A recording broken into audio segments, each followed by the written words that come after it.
할렐루야. 오늘의 말씀은 창세기 36장의 말씀입니다. 오늘의 본문 말씀은 창세기 36장 6절서부터 8절까지의 말씀입니다. 제가 봉독하도록 하겠습니다. 에서가 자기 아내들과 자기 자녀들과 자기 집의 모든 사람과 자기의 가축과 자기의 모든 짐승과 자기가 가나안 땅에서 모은 모든 재물을 이끌고 그의 동생 야곱을 떠나 다른 곳으로 갔으니 두 사람의 소유가 풍부하여 함께 거주할 수 없음이러라. 그들이 거주하는 땅에 그들의 가축으로 말미암아 그들을 용납할 수 없었더라. 이에 에서 곧 에돔이 세일산에 거주하니라. 아멘. 아멘. 아브라함이 죽고 이삭의 역사가 시작되기 전에 그두라의 소생과 이스마엘의 족보가 소개된 것처럼 오늘 본문은 야곱의 시대가 끝나고 요셉의 시대가 시작되기 전에 에서의 족보를 우리들에게 소개하고 있는 말씀입니다. 창세기 36장은 에서와 그의 자손 그리고 그가 살았던 에돔에 관한 역사를 족보 형태로 요약해 놓은 말씀입니다. 내용을 보면 1절서부터 19절까지에서는 세일산에 거주한 에서의 후손들에 대해서 기록하고 있습니다. 그리고 20절서부터 30절에는 호리 족속의 계보를 기록하고 있어요. 그리고 마지막 31절서부터 43절의 부분에서는 고대 왕국 시대에 통치했던 에서의 후손들을 기록하고 있습니다. 이것은 에서에 관한 예언과 축복이 성취되었음을 또한 보여주는 말씀이기도 합니다. 먼저는 에서의 어머니 리브가가 쌍둥이를 베었을 때, 잉태했을 때 하나님은 25장 말씀에서 두 국민이 내 태중에 있구나, 두 민족이 내 복중에로부터 나뉘우리라 라고 말씀하셨어요. 이것은 에서와 야곱 후손들의 미래에 관한 예언이었습니다. 에서는 에돔 민족의 조상이며 이들에게는 왕이 있었다고 언급하는 이 본문은 두 민족의 형성에 관한 하나님의 말씀이 역사를 통해 이루어졌다 하는 것을 보여주고 있습니다. 또한 두 번째는 이삭은 야곱을 먼저 축복한 뒤에 에서에 대해서 창세기 27장 말씀에서 그가 살 땅은 기름지지 않고 이슬도 내리지 않으며 메마르다라고 말하고 있는 것을 보게 됩니다. 이것은 에서가 기름진 가나안 땅을 떠나 살게 될 것을 예언한 내용입니다. 에서가 에돔으로 이주하여 정착했으며 그의 자손도 이곳에서 나라를 형성하며 살았다고 언급하는 오늘 본문은 이러한 이삭의 축복이 역사를 통해서 성취되었음을 보여주고 있다 하는 것입니다. 결국 이 말씀은 하나님께서 택하신 야곱의 후손도 중요했지만 더 넓은 의미로 에서의 후손 역시 두 민족을 이루신다는 하나님의 예언이 이루어지는 것으로 하나님은 이스라엘뿐만 아니라 모든 민족 가운데 역사하시는 만유의 주이심을 나타내고 있다 하는 것입니다. 오늘 우리가 읽지 않았지만 2절부터 5절까지의 말씀을 보면 에서는 이제 3명의 아내에게서 5명의 아들을 낳은 것을 보게 됩니다. 이는 야곱의 아들들만큼 그렇게 많은 숫자는 아니지만 후일 그들 후손의 수는 야곱의 후손의 수와 거의 비슷해집니다. 하지만 중요한 것은 후손의 수가 아니라 그들의 이름이 성경에서는 더 이상 나타나지 않는다 하는 사실입니다. 이것은 그들이 하나님의 구속사에서 제외되었음을 의미하는 겁니다. 이후로부터 성경 속의 주요 인물, 역사, 사건들은 이스라엘을 중심으로 전개가 되어집니다. 하지만 불신앙의 사람이었던 에서를 하나님께서는 복을 주셨어요.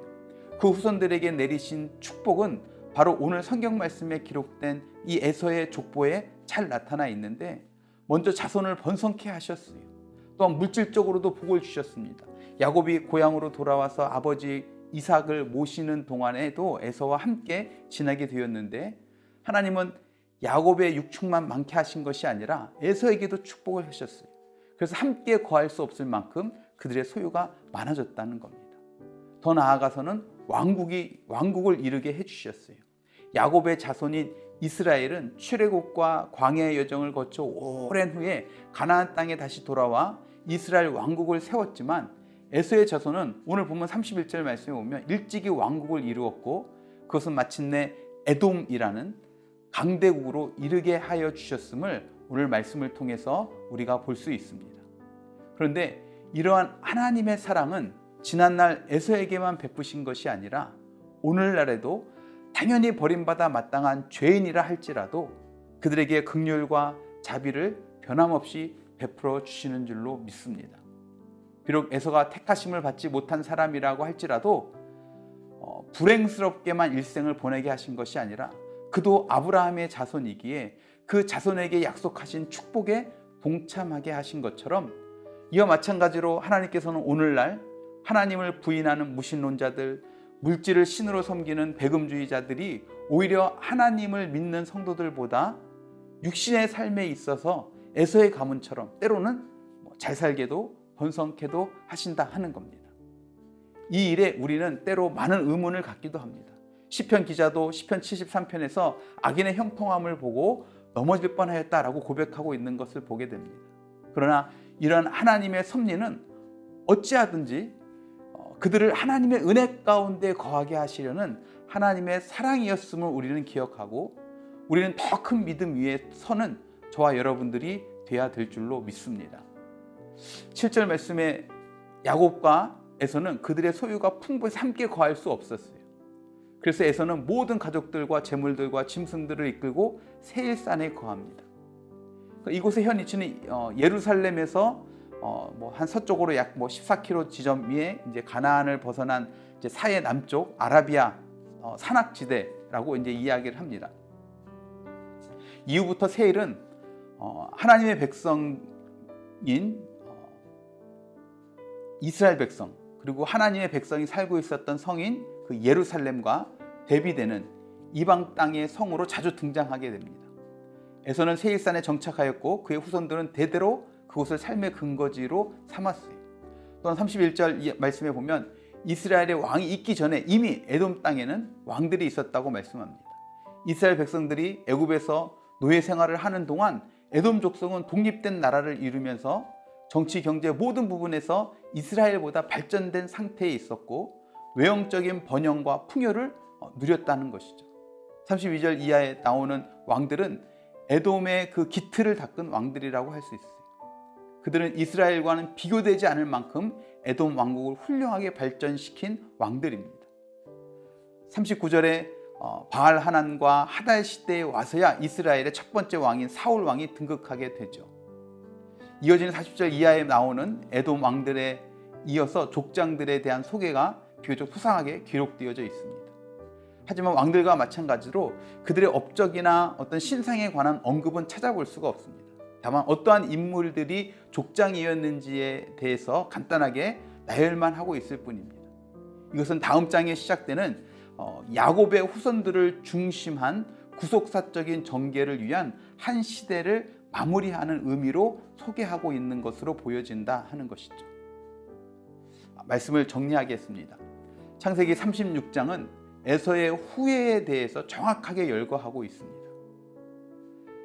이는 창세기에 기록된 마지막 이방 족보로서 장차 일어날 이방 민족들의 침략에 대한 그 배경적인 설명을 하고 있는 것이죠.